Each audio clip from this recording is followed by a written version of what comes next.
Kagigising ko lang, anong oras na ako nagising. Kailangan natin magpahinga tuwing day off. Ano nga bang gagawin ko ngayon? Ang sarap gawin ngayon. Wala naman akong pera. Kaya linisin ko na lang itong mga aquarium ko.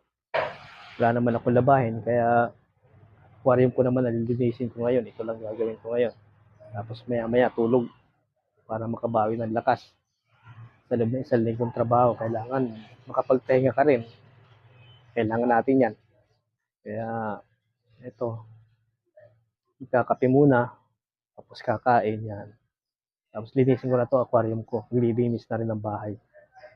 Para matuwa-tuwa naman asawa natin. Naglaban siya kahapon, kaya wala akong labahin ngayon. Yan. Talagang maganda tulungan. Tulungan tayong magkakasama sa